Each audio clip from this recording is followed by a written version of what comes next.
안녕하세요. 정치외교학부 박원호입니다.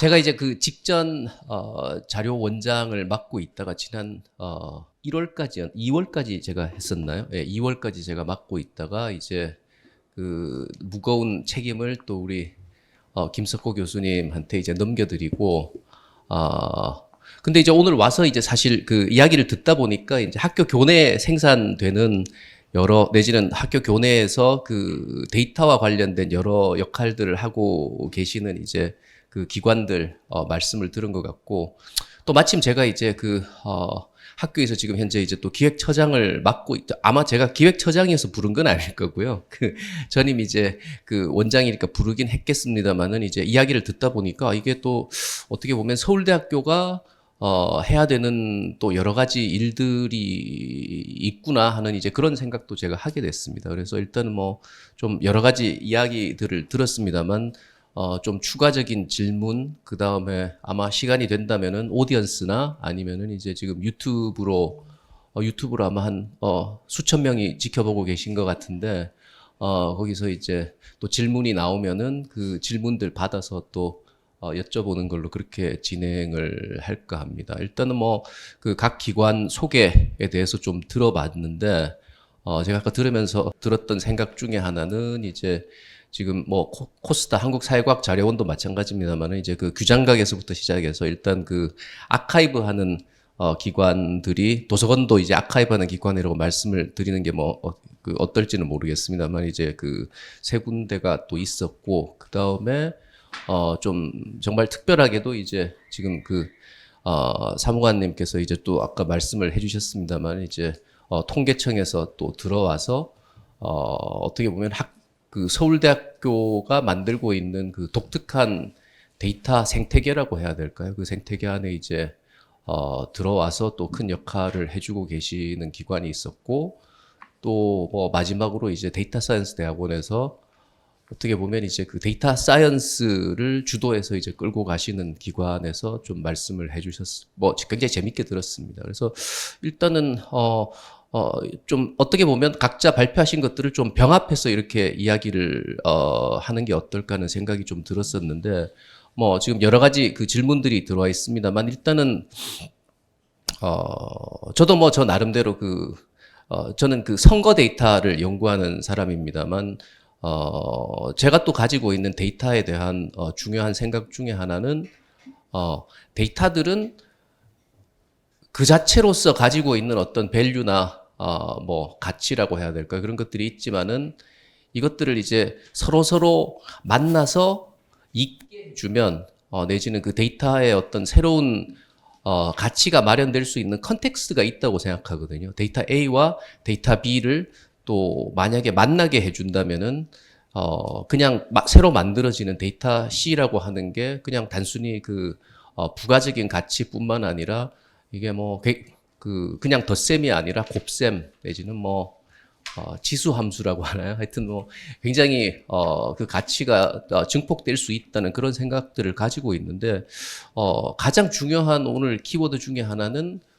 우리가 협력을 할 수 있을 것인가 하는 그런 거거든요. 그래서 조금 그 협력하고 관련된 말씀을 좀 해주시면 어떨까 하는 생각을 해봤습니다. 그래서 좀 생각을 해보시면 지금 5개 기관들이 있는데 물론 뭐 외부도 좋습니다만 이제 그 교내에 어떤 기관들과 어떻게 협력을 할 수 있고 그런 협력의 경험이 또 있는지 내지는 그 협력에 어려움이 있으신지 특히 이제 요건 좀 잠깐 하나만 끼워 넣자면은 지금 사실 현재 논의되고 있는 좀 중요한 것 중에 하나가 학교 내에서 그 데이터 공유와 관련된 어떤 기준이나 그 규정을 만드는 작업들을 지금 하고 있거든요. 이건 이제 우리 그 정보화본부에서 하고 계시긴 합니다만은 이제 그런 사실 프레임에 그 주로 이제 행정 데이터와 관련된 거니까 아마 뭐 얼마나 그 관련이 있을지 모르겠습니다만은 좀 다르게 말씀드리면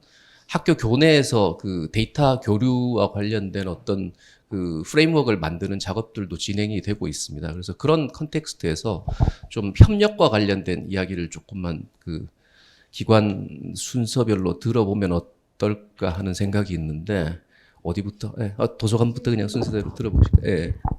예, 저희는 사실 도서관이라고 하면 제가 말씀드렸듯이 학내에서 학술 데이터를 다루는 이제 중심 허브라고 말씀을 드렸는데요. 마찬가지로 도서관에 제가 이제 교수님 말씀에 공감하는 것이 도서관은 도서관이 보유하고 있는 데이터만으로는 사실 가치가 있을 수도 있지만 저희가 지금 추구하는 바는 다른 기관의 데이터를 함께 받아서 공유해서 새로운 가치를 창출하는 데이터를 만들어내는 것에 지금 저희가 주력하고 있거든요. 그래서 말씀드렸듯이 라이크 스누에서도 저희는 이제 도서관에서는 메타데이터만 있지만 학사 데이터, 행정 데이터들을 받아와서 학생들이 어떤 강의를 듣는지 데이터를 확인해서 그 강의를 들었던 학생들이 많이 읽는 도서들을 추천한다거나 이렇게 새로운 데이터를 만들고 있거든요. 그래서 학사과나 교무 그 과에서 이제 같이 협력이 많이 일어나고 있고요. 이제 다행스럽게도 그쪽에서 이제 데이터 공유에 대해서 승인을 해주셔서 이제 너무 감사드리고요. 그리고 저희가 또 이제 정보화본부랑 많은 연관이 있습니다. 그래서 저희가 데이터를 가져올 때 사실 그거를 이제 벌크로 한꺼번에 가져올 수가 없어서 정보화본부 측에서 이제 프로그램을 좀 짜주셔가지고 저희가 주기적으로 데이터를 가지고 올 수 있게 이렇게 도와주셨고요. 그리고 또 이제 지금 계시지만 규장각에서는 이제 그 규장각에서 소장하고 있는 서지 데이터를 저희 쪽에 넘겨주셔서 도서관 홈페이지에서도 서지 데이터를 검색을 해서 규장각에 보유하고 있는 뭐 그 고문원이라든가 그 고문원에 대한 자료 그리고 거기에 있는 해제 그 자료까지 볼 수 있도록 그렇게 도와주셔서 협력이 잘 되고 있고요. 또 도서관에서 협력하고 있는 기관은 그 산학협력단이라고 합니다. 그리고 연구처가 있는데요. 왜냐하면 제가 말씀드렸듯이 도서관에서는 그 학내 연구자들에 대한 연구 성과 분석을 위해서 SRIMS 시스템이라는 것을 이제 활용을 하고 있는데요. 그것 때문에 이제 SR&D에서 교수님들이 본인의 업적 그러니까 본인들이 이제 생산해낸 논문에 대해서 입력을 하시면은 저희는 그것을 이제 끌어다가 더 뭐 스코프스나 에버보사이언스 데이터에서 좀 더 정확한 데이터로 정제를 해서 이제 교수님들에게 제공하거나 그리고 연구처에서 이제 연구자들에 대한 성과를 분석해야 되는데 성과에 대해서 이제 그 어떤 기준이 있어야 되기 때문에 성과에 대해서 이제 결론을 내릴 어떤 기준이 있어야 되기 때문에 도서관에서는 어떠한 교수님이 뭐 KCI나 에버브사이언스, 스코프스에 등재된 논문을 얼마나 생산하였는지 뭐 그런 것들에 대해서도 제공을 해주고요. 앞으로는 또 도서관에서 향후에 어느 주제 분야에서 그 핫한 키워드가 무엇인지 이런 것들을 제공해서 실제 이 주제 분야에서는 글로벌 트렌드가 어떤지 향후에는 어떠한 쪽으로 주제가 발전해 나갈 수 있는지 그 가능성에 대해서도 저희가 그 보여줄 수 있는 그림을 그리고 있습니다. 이 정도로 하겠습니다. 네, 감사합니다. 그러니까 제가 조금 알고 있는 것만 이야기를 조금만 드리자면은 이제 도서관에서 사실 시시각각 지금 사실 새로운 데이터가 생산되고 있잖아요. 학생들이 그 도서관 출입할 때 이렇게 그 카드를 끊고 들어갈 거고 또 뭐 거의 매 순간순간 그 검색 퀘리가 들어올 거고 그런 것들을 통해서 이제 사실 그 라이크 스누라는 게 이제 서울대 구성원들이 이제 어떤 책을 보고 또 어떤 논문들을 검색하고 어떤 방식으로 이제 움직이는지를 사실 가지고서 이제 그걸 도서관 사실 홈페이지 보면은 이제 그런 것들을 또 다시 띄워주거든요. 그죠? 그래서 뭐 그런 말씀들 그런 생각도 제가 좀 했습니다만 다음으로 또 규장각은 간단하게 네 길게 하셔도 돼요. 저희는 사실 그 형태가 비슷해가지고 그 말씀을 드리도록 하겠습니다. 저희 같은 경우는 외부기관과의 협력을 주로 하고 있어요. 그래서 예를 들자면 역사정보와 관련 기관 협의회라던가 유네스코 기록유산 소장기관 협의회 등과 함께 활동을 하고 그들에게 저희는 주로 데이터를 제공하는 역할을 하고 있습니다. 그런데 이 제공을 한다라고 하는 게 한 5년 전까지만 하더라도 대부분의 기관 내 분들이 반대하셨고 꺼려 하시던 일이었어요. 그런데 이제 제가 정보화 사업을 맡게 되고 그리고 이것이 공공의 자료다라고 하는 것을 이렇게 설득을 하고 그러면서 이제 적극적으로 이제 활용할 수 있도록 했습니다. 그러다 보니까 오히려 방문자 수도 늘어나고 활용하는 숫자도 늘어나고 오히려 윈윈하게 되더라고요. 그러니까 다른 데 데이터를 준다고 해서 저희 방문자 수가 줄어들거나 그러는 게 아니라 제공을 하면 할수록 사람들의 방문 수가 늘어나는 특이한 현상을 확인했었습니다. 그래서 협업하는 것 그리고 정보를 제공하는 것이 굉장히 중요하다라는 것을 그때 처음 느꼈었고요. 그리고 학교 내에서는 저희가 적극적으로 하고 있는 게 출판문화원에서 매년 달력을 제작하고 있는데요. 다 많이들 아실 텐데 그건 역시도 어떻게 보면 저희의 아이디어를 그쪽에 적극적으로 제공해 드리는 거거든요. 그래서 매년 달력을 제공하고 있고 그걸 통해서 이제 학교도 발전하게 되고 저희에 대한 어떤 위상도 저희의 위상도 강화되고 뭐 그런 것들을 느끼고 있습니다. 이상입니다. 네, 감사합니다. 예, 일단 자료원 말씀 또 들어볼까요? 네. 자료원과 사회발전연구소. 네. 사회발전연구소뿐만이 아니라 아까도 말씀드렸지만 저희가 데이터를 저희 자체적으로 이제 앞으로는 생산을 할 계획도 있지만 다른 기관에서 생산한 데이터를 저희가 받아서 관리하고 보관해 드리는 역할을 그리고 그걸 활용할 수 있도록 제공하는 역할을 하기 때문에 실제로 서울대 안에서의 연구기관도 협력을 하고 협약을 통해서 그리고 여러 뭐 정부 출연 연구기관이라든가 뭐 민간 연구기관이라든가 그런 기관의 데이터들을 이제 수집을 해서 제공을 해드리는 역할을 하고 있고 그런 면에서 이제 기관 간의 협력을 지금 하고 있는 상태인데요. 사실 저희가 지금 규장각이 도서관에서 이렇게 서비스를 하는 그런 부분에 대해서 고민을 사실 했었어요. 저희 데이터베이스도 중앙도서관과 연결을 해서 같이 할 수 있지 않을까 뭐 이런 고민들을 했었고 그러면서 이제 했던 건 뭐냐 하면 근데 이게 표준화되지 않아서 예를 들어서 이게 전체 검색에 어떻게 걸릴까 이런 고민들이 이제 아직 숙제로 남아 있었기 때문에 조금 더 고민을 하고 있었던 상태였는데 최근에 와서 그 고민이 또 쓸데없어졌다라는 생각이 드는 게요. 사실 검색의 방법이 이제는 너무나 달라졌다. 그러니까 이게 AI가 등장을 하면서 굳이 우리가 지금과 같은 형태로 데이터를 표준화해서 축적을 하고 그거를 지금 같은 형태로 검색어를 던져서 결과를 받고 그걸 또 타고 들어가서 어느 기관으로 옮겨가고 이런 방식의 검색은 앞으로 아닐 것 같다. 이런 생각 사실 좀 여쭤보고 싶기도 한데 그러면 지금 우리가 검색의 플랫폼을 제공을 하고 있는데 어떻게 하면 그거를 통합을 해서 제공할 수 있는 그런 플랫폼을 만들 수 있을까라는 고민을 사실 했었습니다. 근데 아직은 이제 풀리지가 않은 것들이라서 만약에 앞으로 협력을 한다고 그러면 그런 문제를 같이 풀 수 있는 그런 자리가 좀 있으면 좋겠다 그런 생각은 했었습니다. 네, 감사합니다. 우선 이 자리를 비롯해서 저희 한국사회과학자료원에 대해서 항상 고맙다는 말씀 좀 드리고 싶은 게요. 저희 여기 그 김석호 교수님하고 우리 또 실무 담당하시는 우리 그 이상훈 실장님이 너무 잘 도와주시고 해주셔서 저희가 원래는 마이크로 데이터만 제공을 하다가 올해 1월 달에 SDC로 전환을 해가지고 개소를 했습니다. 그래서 우리 그 서울대 연구원분들이던가 아니면 학생분들 아니면 또 교수님들이 좀 더 많은 질 좋은 자료를 이용할 수 있도록 저희가 계속해서 더욱더 서비스하고 협력하려고 하고요. 그리고 저희가 솔직히 말해서 이게 대학교 안에서 SDC를 개소한다는 게 좀 처음엔 좀 반신반의했습니다. 왜 그러면은 보통 센터라는 게 접근성이 좀 좋고 많은 사람들이 이렇게 오갈 수 있는 데다가 개소를 해야 되는데 과연 서울대에 개소를 하면은 많이 이용을 할까 좀 걱정을 했는데요.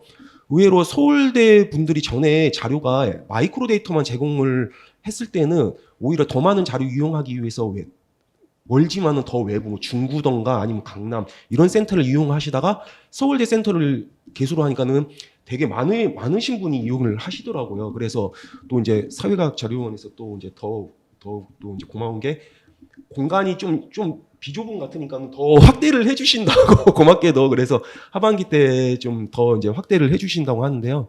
아무튼 여러분들이 많이 쓰시기 때문에 좀 더욱 쓰시면서 아 이게 좀 부족하다 이거를 좀 더 좀 해달라 이야기를 해주셔야지 저희가 그걸 보가지고 바로 해줄 수 있는 건 또 해드리고 아니면 좀 이렇게 중장기적인 과제면은 저희가 또 이제 이렇게 여러 부처와 협업을 해가지고 좀 더 할 수 있는 방안을 마련해야 할 테니까요. 앞으로도 좀 서울대에서도 뭐 이런 세미나 같은 거 있으면은 저희 언제든지 불러주십시오. 그럼 와서 홍보도 하면서 좀 이렇게 발표도 하도록 하겠습니다. 감사합니다. 네, 한 가지만 뭐 갑자기 제가 생각이 나서 또 중간에 끼어들어서 한 말씀만 드리자면은 이제 아까 데이터와 데이터를 잇는 그 어떤 뭐 value added process라고 해야 되나 그 말씀을 잠깐 드렸지만은 또 그 못지않게 되게 중요한 게 이게 그 데이터와 사용자들을 잇는 게 이제 또 굉장히 중차대하다는 생각도 드는데 그러니까 이제 그 뭐 제가 그 코스다에 뭐 일을 했었으니까 잠깐 말씀을 드리자면 이제 저희 그 코스다가 가지고 있는 또 굉장히 중요한 강점이라고 해야 될까 특장점이라고 해야 될까 그 중에 하나는 이제 저희들이 그 굉장히 성공적인 그 교육 프로그램을 운영을 하고 있고 그 교육 프로그램에서 사실 그 교육을 받는 학생들한테 이제 이 데이터를 이제 또 잘 저장을 그걸 이제 가지고서 이제 분석을 하도록 뭐 그 수업을 들으면서 실습 같은 것 근데 그런 과정에서 또 학생 수업을 듣는 학생들이죠. 그 학생들과 수강자들과 데이터를 만나게 하는 그런 것들이 이제 굉장히 중요했던 것 같고 특히 이제 그 통계청 마이크로 데이터 센터 같은 경우에도 이제 사실은 원래는 제가 알기로는 이제 그 도서관 안에 있었던 것 같은 사실 도서관보다는 이제 이게 사회대로 또 더 바깥으로 나와서 이제 어떻게 보면 그 만나는 면적을 더 늘리게 되면서 훨씬 더 좀 뭐라고 해야 될까요? 사용자들과 만나게 될 기회가 더 커졌던 것 같거든요. 그래서 그런 것들 하여튼 좀 앞으로도 계속 고려를 해야 되지 않나 하는 그런 생각을 해봤습니다. 또 많은 잠재적인 사용자를 가지고 계신 그 우리 데이터 사이언스 대학원. 네, 저는 사실 이제 앞에서 기관에 대한 얘기를 할 때 뭐 제 개인적으로 제가 데이터를 또 사용해서 연구를 하는 사람이다 보니까 그 한 명의 연구자로서 사실 얘기를 좀 하고 싶던 것들이 있었는데 그거를 이 기회를 빌어서 좀 얘기를 해볼까 합니다. 안 그래도 그 처장님께서 말씀하신 게 이제 어떻게 하면 데이터를 활용한 협력을 촉진할 수 있을까 했을 때 거기에서 이제 뭐 실습을 이렇게 하고 뭐 수강자 그런 말씀을 해주셨는데 제가 오랫동안 좀 가지고 있던 생각 하나는 이제 데이터 자체를 공유하는 그 플랫폼에서 뭔가 그 데이터를 활용한 코드를 사실 같이 공유를 하는 그게 사실 상당히 협력을 위한 촉진에 좋은 그 매개체가 될 수 있다라고 생각을 해요. 그래서 그 예전에 이제 그 미국인지 어쨌든 캐글이라고 하는 이제 데이터를 공유하는 그런 식의 이제 플랫폼이 있었는데 원래는 이제 거기서 컴페티션을 하는 그런 플랫폼이었어요. 그런데 그래서 처음에는 이제 데이터만 이렇게 공유를 하는 플랫폼이었다가 요새는 각 데이터셋마다 그거를 활용해서 어떤 분석을 했는지 그런 일종의 주피터 노트북 같은 거를 이제 같이 쉐어를 할 수 있는 플랫폼으로 이제 변화가 되었단 말이에요.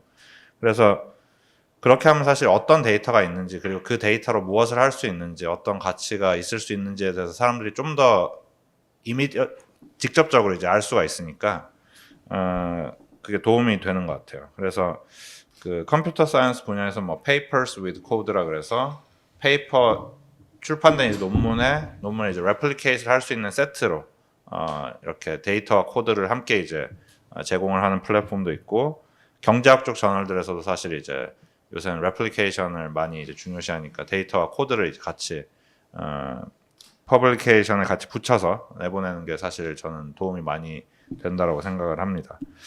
그 다른 한 측면은 이제 협력 촉진 측면에서 이제 또 서울대 안에서도 지금 이제 데이터를 하나로 모아서 공급하는 거에 대해서 계속 작업을 하고 계시다라고 말씀을 주셨는데 그와 관련해서 제가 한 명의 연구자로서 가장 이제 인상 깊게 경험을 했던 두 가지 서비스는 하나는 이제 하버드의 그 데이터버스였고 다른 하나는 이제 그 유펜의 WRS라 그래서 Wharton Research Data Service라고 하는 게 있었습니다. 그래서 그 두 번째 그 WRS는 이제 경영학 쪽 관련된 이제 그 데이터들을 하나의 인터페이스로 이제 제공을 해주는 거예요. 여러 벤더들이 거기 들어와서 이제 일종의 데이터를 팔 수 있는 플랫폼이 되어 있는 거죠. 그래서 월즈에서 우리 기관은 이런 데이터들을 서브스크라이브를 하겠다 하면 거기에다 이제 돈을 내고 그 돈이 이제 아마 원래 벤더들한테 나눠져서 들어가는 구조겠죠. 그런데 이제 월즈의 가장 이제 제가 인상 깊었던 점은 어쨌든 그 세스 기반으로 해서 데이터를 다 이제 풀링을 똑같이 할 수 있기 때문에 벤더가 어떤 벤더가 되었든지 간에 데이터를 같은 인터페이스를 통해서 이제 제가 추출을 할 수 있다는 게 상당히 편리했습니다. 그리고 이제 그 데이터에 대한 그 변수 딕셔너리나 이런 것들도 다 통일이 되어 있고 한 것들이 사용하는 입장에서는 많이 인상적이더라고요. 그래서 그런 것들이 참고가 돼서 그래서 코드가 같이 이제 뭔가 그 데이터를 사용한 코드 그리고 그 데이터를 활용하는 인터페이스가 좀 통일이 되는 것 그런 것들이 사실 협력을 위한 좋은 매개 또는 촉진제가 될 수 있지 않을까 그런 생각들을 좀 해봤습니다. 감사합니다. 네, 감사합니다. 박수 치시죠. 네. 그러면 첫 번째 협력에 대한 이야기를 들어봤고 제가 준비한 두 번째 키워드는 도전, 챌린지 내지는 어려움. 지금 그냥 제가 하여튼 생각해봐도 사실 제 경험은 이제 그 지난 뭐 몇 년 동안 그 자료원의 원장으로서 경험뿐만 아니라 어떻게 보면 이제 그저께 그 학내의 데이터 협력과 관련된 데이터 공유와 관련된 이제 그 규정을 만드는 과정에서 이제 좀 들었던 여러 가지 생각들인데 이제 이게 어려움이 사실 굉장히 많습니다. 특히 뭐 개인정보 문제라든지 당장 서울대학교 내에 이제 생산되는 여러 자료들 중에서 뭐 이를테면은 학생들과 관련된 자료들 생각만 해보면 뭐 진짜 그 입시 자료부터 뭐 굉장히 많은 자료들이 있잖아요. 근데 그런 자료들을 이제 지금 당장은 지금 사용하지 못하죠. 근데 뭐 그런 테크니컬한 부분들이라든지 아니면은 뭐 여러 하여튼 각 기관의 어려움들이 있으실 것 같아요. 그래서 만약에 어려움이 있다면 가장 큰 챌린지는 어떤 건지 예산과 공간 빼고 말씀해 주시면 되겠습니다. 저도 예산과 공간, 인력이 제일 큰 챌린지이긴 한데요. 예, 그건 빼겠습니다. 제가 지금 딱 떠오른 것은 가장 큰 한 두 가지 정도 말씀을 드릴 텐데요. 첫 번째는 협력과 반대되는 협조가 안 되는 부분에서 굉장히 챌린지를 느끼거든요. 예를 들면 저희가 이제 산학협력단에서 SR&D를 통해서 이제 연구자 그 성과물을 받아오기도 하지만 말씀드렸듯이 저희 쪽에서는 그걸 활용하지 않아도 교수님들에 대한 그 연구 성과 부분은 스코프스나 웹 오브 사이언스에서 정제된 형태로 받을 수가 있습니다. 그래서 이제 교수님들이 불만이 많으신 게 SR&D에서 입력을 할 때 사실 입력해야 되는 항목들이 너무 많기 때문에 너무 어렵다라고 하시고 그걸 개선해달라고 하는데 그래서 저희 도서관에서 생각해낸 것은 그러면 도서관은 교수님들에게 정제된 데이터를 제공해 드릴 수 있으니 교수님들이 우리 쪽 시스템에 와서 연구 성과가 아니라 그냥 뭐 본인의 그냥 간단한 정보만 입력을 해도 저희 쪽에서는 그분의 뭐 CV나 이런 걸 받아서 프로필을 다 등록을 해드릴 수가 있는데 이제 그거는 산단에서 절대로 안 된다고 하시고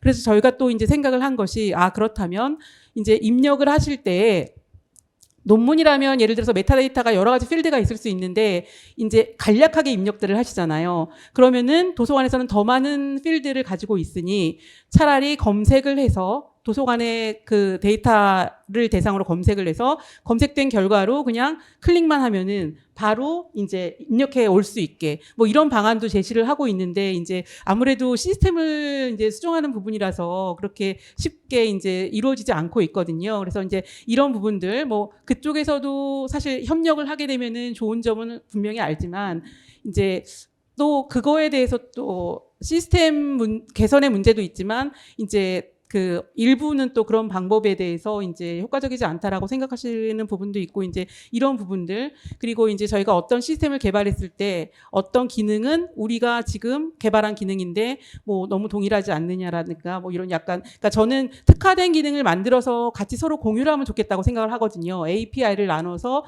우리 사이트에도 그쪽에 기능을 넣고 그쪽 사이트에도 우리 쪽 기능을 주고 이러면 이제 서로 윈윈하고 이제 홍보가 될 수 있다고 생각하는데 또 그걸 다르게 생각하시는 이제 분들 이런 이제 그 생각이 다른 부분에 대해서 이제 굉장히 어려움이 있고요. 그리고 저희가 그 연구 자료를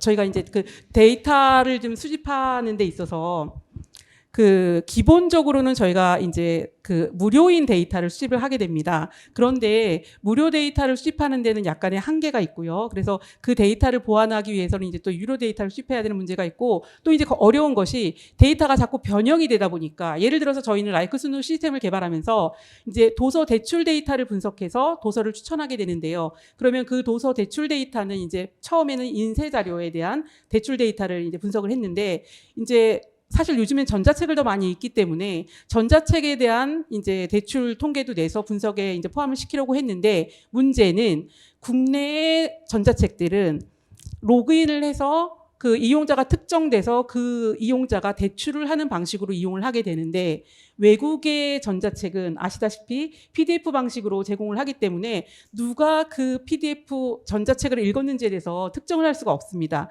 그래서 저희가 이제 아까 말씀드렸듯이 개인화 추천 모델, 유사도 추천 모델이 있는데 국내의 전자책이나 도서는 개인화 추천 모델을 통해서도 추천을 할 수 있는데 외국의 전자책은 유사도 추천 모델에 의해서만 이제 그 제공을 할 수 있다는 약간 이런 문제점, 통일화해서 그 서비스를 제공할 수 없다는 문제점 이런 것들이 저희가 도전이라고 할 수 있겠습니다. 이상입니다.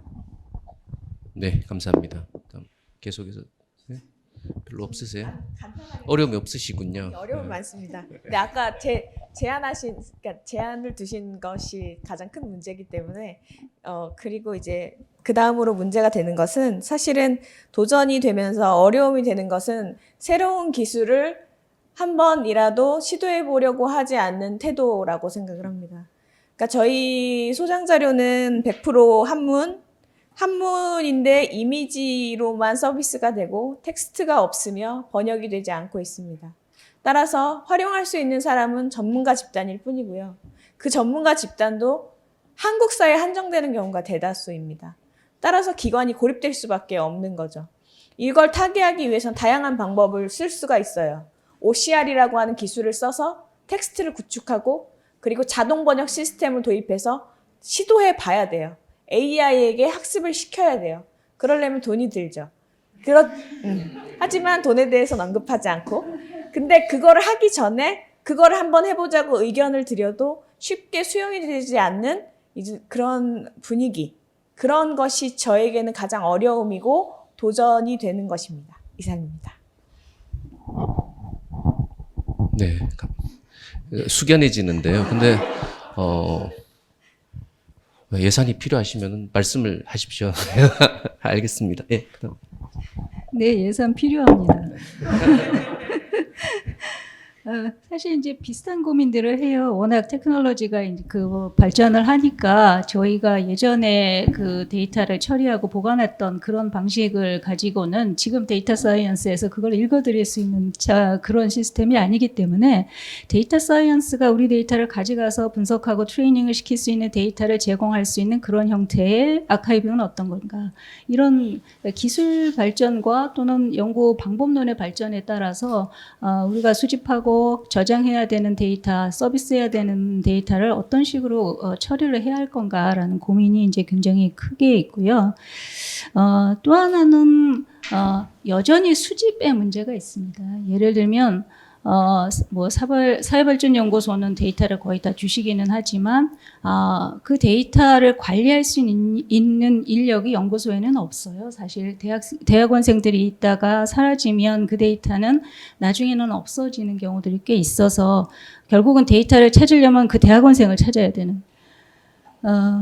그래서 사실 학내에서라도 그런 데이터를 관리할 수 있는 그런 기관이 반드시 있어야지만 지금 있는 데이터들을 살려낼 수 있는데 아직은 그런 협력 체계는 안 돼 있는 것 같고 또 그렇게 관리해야 된다라는 인식이 확산되어 있는 것 같지는 않습니다. 최소한 사회과학 쪽에서는. 그래서 여전히 이 수집과 관리의 문제가 있다라는 거고 또 하나는 활용에도 여전히 문제가 있습니다. 그러니까 예를 들면 그 교육과도 연결이 되어 있는데요. 여전히 서베이 데이터를 쓰는 사람은 서베이 데이터를 씁니다. 그러면 데이터 사이언스를 하는 사람들이 들어와서 서베이 데이터를 쓰느냐? 또 그렇지는 않거든요. 그러니까 이게 유저의 풀이 굉장히 이렇게 구분되어져 있다라는 생각이 들고요. 그 유저들을 이렇게 조금 더 그 경계를 허무는 방법 이런 것들이 있어야 되지 않을까 장기적으로는 그런 생각이고 그게 아마 자료원의 도전일 것 같다라는 생각이 듭니다. 저는 데이터 공유 활용대 관련해서 서울대뿐만 아니라 저는 좀 거시적인 이야기를 드리려고 하는데요. 지금 저희가 이제 데이터 연계 활용 또 이제 지금 정권에서는 이제 플랫폼 정보 해가지고 데이터를 어떻게 서로 간에 이렇게 각 단편적인 자료만 활용이 아니 요새 요 자료와 요 자료를 합해가지고 어떤 걸 분석하고 싶은데 되게 요새 좀 쉽지는 않습니다. 그래서 저희 통계청에서도 이런 점을 어떻게 좀 해결을 해야 되냐 해가지고 지금 안 그래도 사회 쪽은 가장 키라고 할 수 있는 게 이제 주민등록번호가 있고 또 이제 사업체 같은 경우는 이제 사업자 등록번호가 있는데 솔직히 개인 정보 때문에 이게 공유를 할 수도 없고 또 쓸 수도 없게 되어 있습니다. 그래서 저희 통계청 같은 경우에서는 이제 개인 정보 보호 개보위와 같이 해서 결합 전문 기관하고 또 이제 개인 정보 안심 구역을 지금 운영을 하고 있고요. 또 이제 금융기관을 또 만질 수 있도록 또 데이터 전문 기관을 해가지고 이 세 개를 좀 운영을 하고 있거든요. 그래서 좀 각종 자료를 좀 받아가지고 저희가 이제 왜 그러면 이런 자료를 밖에서 하면은 이제 유출 문제가 있기 때문에 저희가 이제 이렇게 폐쇄된 공간에서 이렇게 연계를 해가지고 제공을 할 수 있도록 좀 그런 제도적인 정비를 지금 마련을 해가지고 지금 운영을 하고 있고요. 또 한 가지는 지금 자료가 지금 이렇게 수집도 쉽지만 않은 뿐만 아니라 서비스도 어려운데 그래서 제가 아까 전에 말씀드렸다시피 그 통계 등록부라고 해가지고 저희가 통계법이 개정이 작년이 돼가지고 올해 1월부터 시행이 되고 있는데 법적으로 통계 등록부를 명문화해가지고 저희가 이제 여러분들이 만약에 이제 서울대에서는 뭐 이런 자료가 필요하지만은 뭐 교육부 자료지 않겠습니까? 그래서 교육부하고 저희가 뭐 협의를 해갖고 뭐 나이스 자료를 갖고 와가지고 붙여가지고 등록부를 만들어갖고 서비스를 한다든지 지금 그런 식으로 계속 추진을 하고 있거든요. 그래서 여러분들께서 많이 이렇게 자료를 보셔가지고 이런 자료가 필요하다, 이런 자료가 필요하다고 이야기를 해주시면은 저희는 이제 자료를 수집하고 이렇게 서비스를 할 수 있는 통계법에 따라서 가능한 기관이기 때문에 그런 이야기를 많이 해주시면은 저희가 이런 자료가 많이 필요하구나 해가지고 그 기관과 협의를 해가지고 자료를 받아가지고 붙여가지고 등록부를 자료로 해가지고 오픈할 수가 있으니까요. 좀 그런 식으로 저희는 해드릴 수가 있지 않을까 저는 생각합니다. 예.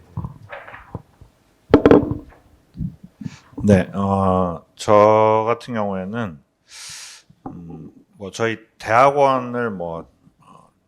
대학원이 가진 챌린지라기보다는 그냥 제가 한국에 와서 좀 느낀 그 데이터가 잘 활용되기에 왜 어려운가, 특히 예를 들어 뭐 행정 데이터 느낀 점을 몇 가지 좀 말씀을 드리고 싶은데요.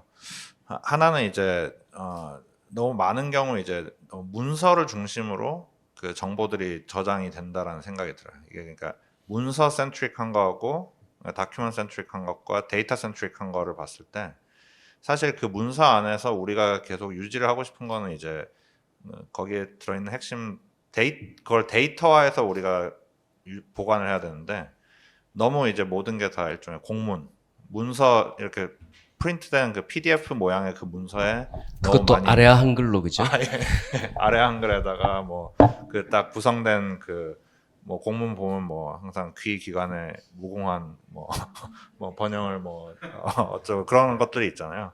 그런 어떻게 보면 그 보일러 플레이트 같은 그런 것들이 너무 많은 것 같아요. 어떻게 보면 그것보다는 데이터 센트릭하게 그 정보들을 이제 저장을 하면은 사실 훨씬 좋지 않을까. 아까 앞에서 말씀하신 뭐 API를 이렇게 하위 기관들 간에 서로 이제 나눠서 서비스를 같이 하는데도 사실 문서 기반보다는 데이터 기반으로 이게 가야 된다라는 생각이 많이 들고요. 그리고 또 데이터를 이제 수집하는 과정에서도 SR&D에 이제 왜 제가 연구업적 넣으려고 생각만 하면은 괴로운 마음이 들까 생각해 보면은 결국은 이제 대부분 이제 학자들은 결국 자기 CV를 이제 줄글로 이렇게 쭉 해서 업데이트를 하는데 너무 많은 이제 칸들로 그걸 다 쪼개갖고 일부러 사람이 수작업으로 쪼개서 이제 그걸 넣어야 되니까 그게 사실은 고통스러운 것 같아요. 그래서 그런 측면에서는 사실 정말 요즘에 이제 나오고 있는 AI가 큰 도움을 줄 수 있을 것 같다는 생각은 좀 듭니다. 그러니까 사람마다 CV에 이제 그 자기의 뭐 예를 들어 연구 업적을 하는 것들이 방식이 조금씩 미묘하게 다르지만은 요즘 AI는 제 생각에 그런 것들을 어떻게 보면 structured 데이터로 unstructured 되어 있는 거를 structured 데이터로 바꿔주는데 많은 도움을 줄 수 있을 것 같아요. 그래서 그 아까 규장각에서도 말씀하셨고 중앙도서관에서 말씀하셨지만 그런 부분에 사실 AI가 좀 적극적으로 활용이 될 수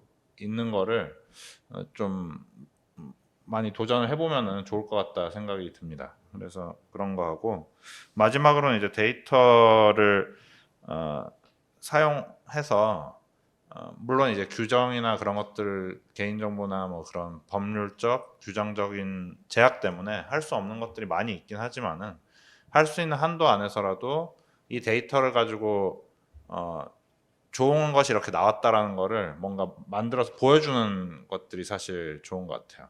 그래서 꼭 규정을 물론 조심스럽게 없애 나가는 것도 필요하지만은 그거를 결국 견인할 수 있는 힘은 데이터를 결국 활용해서 이런 좋은 가치가 창출이 되었다라는 걸 사실 보여주는 게 파지티브한 방식으로 그런 어떤 그 압력을 이제 만들어내는 거라고 생각을 합니다. 그래서 그 좀 전에 보니까 코스다에서 이제 뭐 논문상 이런 거 하는 것도 저는 되게 좋은 역할을 하는 거라고 생각을 해요. 그래서 이 데이터를 통해서 이런 좋은 아웃풋이 나왔다라는 거를 사람들이 보면 자연스럽게 그러면 이거랑 다른 거랑 섞어보면 또 더 흥미롭고 새로운 게 나올 수도 있겠네 라는 생각을 이제 계속 하게 만드는 역할을 한다라고 생각합니다. 네. 저는 여기까지로 하겠습니다. 네, 감사합니다. 지금 2라운드밖에 안 돌았는데 시간이 또 얼추 다 됐군요. 어떻게 좀 오디언스에서 질문을 한번 좀 받아볼까요? 아니면 저 유튜브에 지금 들어와 있는 질문이 혹시 있으면 좀 정리를 해서 주시면 좋겠고, 유튜브에 지금 4,400명이 들어와 있는 걸로 되어 있습니다만은 이제 지금 아직 질문은 없이 굉장히 조용하시네요. 예. 혹시 오디언스에 뭐 궁금하신 거나 여기 뭐 기관을 지정해서 그 질문을 하셔도 좋겠고. 그 자료원의 최문이라고 합니다. 제가 드리고 싶은 질문은요. 지금 데이터 시대에는 데이터 큐레이션이 굉장히 핵심이라는 얘기를 해주셨는데 큐레이션의 성격을 조금 나눠보면 기술적인 걸로 대체될 수도 있고 또 되게 매뉴얼하고 표준화하는 작업으로 해결될 수도 있는 것 같지만 사실은 그 아까 결과물을 말씀하셨는데 큐레이션 자체가 굉장한 창의력이나 상상력, 아까 규장각 발표하실 때 사법 체계를 새로 만들어서 큐레이션을 했다라는 것도 보여주셨는데 사실 그 큐레이션을 바탕으로 새로운 연구가 가능하기도 하고 그걸 통해서 새로운 상상력을 연구자는 발휘할 수 있을 것 같거든요.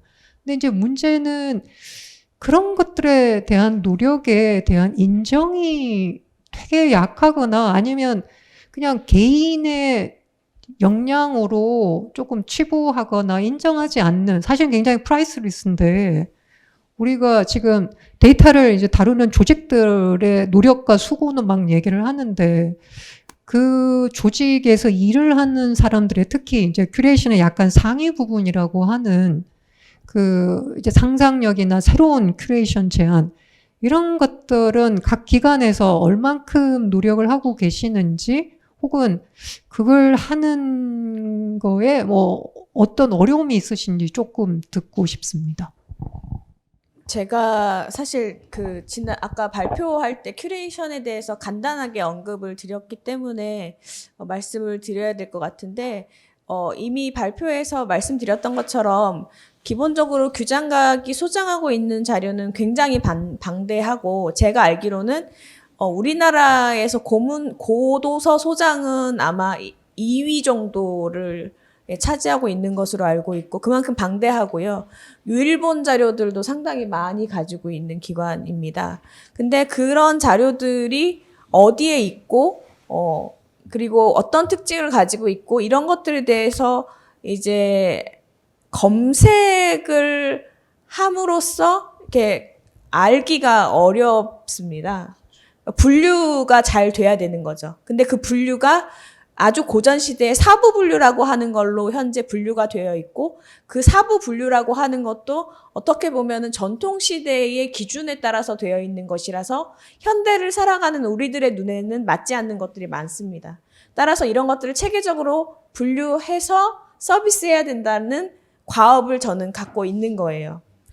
근데 말씀하신 것처럼 이에 대해서 적절하게 어떤 그 재정적으로나 혹은 인력적으로 서포트가 되지 않는 상태에서 어떻게 보면 전공자인 제가 이제 다른 전공자들과 함께 연구를 하고 결과물을 내는 실태입니다. 그래서 무엇보다도 서포트가 필요한 상황이고요.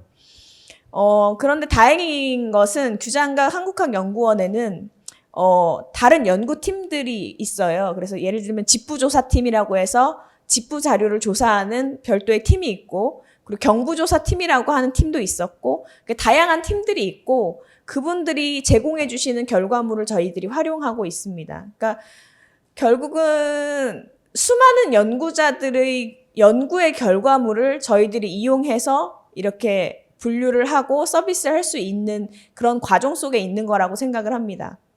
근데 다시 돌아가서 큐레이션이라고 하는 것을 일반적으로 창작이라고 말씀을 하시잖아요. 그런데 그럼 그 창작은 어디서 나오는가?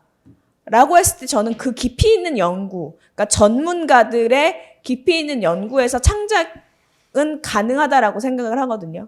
그 전공자들의 전공이 없으면, 그 전공자들이 자료에 대한 깊이 있는 이해가 없으면 창작은 나오지 않는다라는 게 생각이고요. 그래서 그러한 큐레이션이라고 하는 것을 할 때는 전문가들을 항상 전문가들과 함께 해야 된다는 게 제 생각입니다. 다만 검증의 과정을 대중과 함께 해야 된다. 그것이 이제 현재까지 저의 이제 생각입니다. 네. 답이 정확하진 않았습니다만, 네. 이렇게 답변드리고 싶습니다. 뭐 제가 아직 자료원에 있는 사람이 아닌데 막 큐레이션 얘기를 할 수 있는지는 모르겠습니다만 연구자와 자료원에 있었던 그 경계에 있었던 사람으로서 고민하는 것들은 아까 데이터 생애 주기를 보셨잖아요. 그러니까 큐레이션이라고 하는 게 데이터를 모아놓고 그 마지막에 뭘 하는 거는 아니다. 그러면 처음부터 얘가 나중에 어떻게 활용될 건가에 대한 어떤 그 큰 그림을 가지고 데이터를 수집을 하고 그리고 그걸 처리를 하고 또 그것과 연결되어 있을 수 있는 다른 데이터들에 대한 정보들을 좀 이렇게 모아놔 보고 그런 것들을 통해서 사실 창의력이라는 게 어느 순간 길 가다가 빡 나오는 거 아니잖아요. 그런 정보들이 이렇게 모여지면 그 안에서 뭔가를 쓸 수 있고 활용할 수 있는 아이디어들이 이제 터져 나올 것 같다라는 생각이 들어서 이 연구기관, 그러니까 데이터를 수집하는 기관과 그다음에 활용하는 사람들과 그다음에 아카이빙을 하는 그런 사람들 간의 이 협력, 데이터를 중심으로 하는 협력이 큐레이션에서 보면 가장 바탕이 되어야 될 것 같다라는 생각을 하고 있고요. 그러기 위해서는 아까 말씀 잠깐 최문희 선생님이 하셨지만 연구자가 데이터를 뭐 처리해서 그걸 재활용하게 만든다? 그거 하나 시간이랑 돈은 엄청 드는데 그거에 대한 성과는 전혀 인정받지 않고 있는 현실? 그러면 데이터는 결국은 연구 논문 하나 쓰면 없어지는 거 이렇게 돼버리는 거니까 사실 그 생태계가 제대로 되려면 데이터를 만지고 만드는 거에 대한 그런 성과 보상 이런 것들이 국가적으로 이루어져야 된다. 사실 그렇게 생각을 해요. 그래야만 이 데이터들이 모아지고 연결이 되고 데이터가 활용이 되고 거기서 아이디어가 나오고 이게 어떤 생산적인 가치를 창출하고 창출을 하고 그럴 것 같다는 생각이 들어서 좀 들었으면 좋겠어요. 정부에서. 연구재단도 좀 들었으면 좋겠고 이런 것들을 아니면 서울대만이라도 그런 걸 좀 하면 좋겠다. 그런 생각을 하고 있습니다. 네, 지금 저 시간이 뭐 상당히 제법 지나긴 했지만 그래도 저도 또 한마디만 하여튼 보태자면은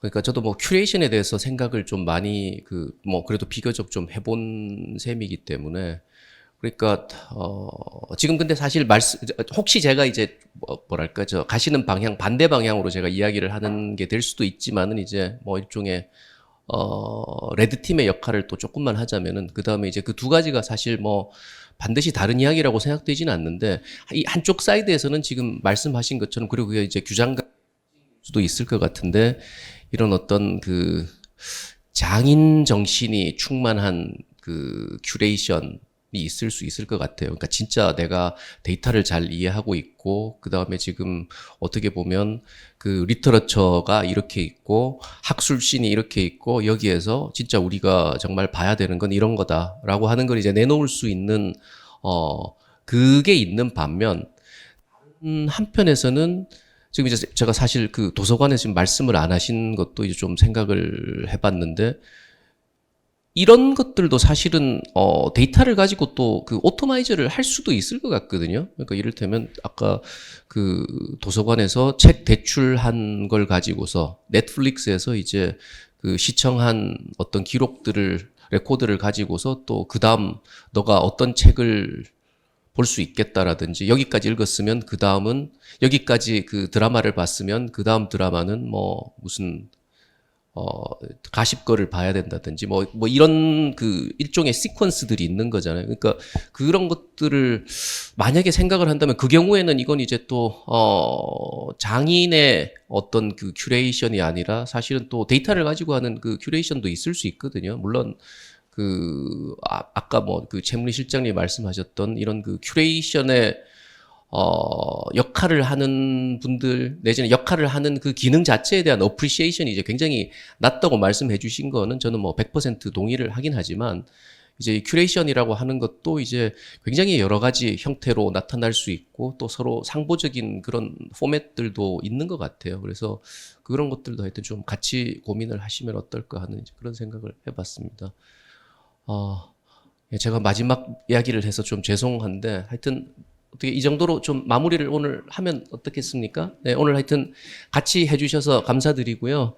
또 특히 유튜브에 계신 4,400명의 시청자들, 네, 그 다음에 오늘 준비해주신 그 코스다 소장님을 비롯해서 또 코스다의 그 여러 선생님들한테도 감사의 말씀 드리겠습니다. 그럼 오늘 코스다와 함께하는 데이터 이야기 마무리하겠습니다. 감사합니다.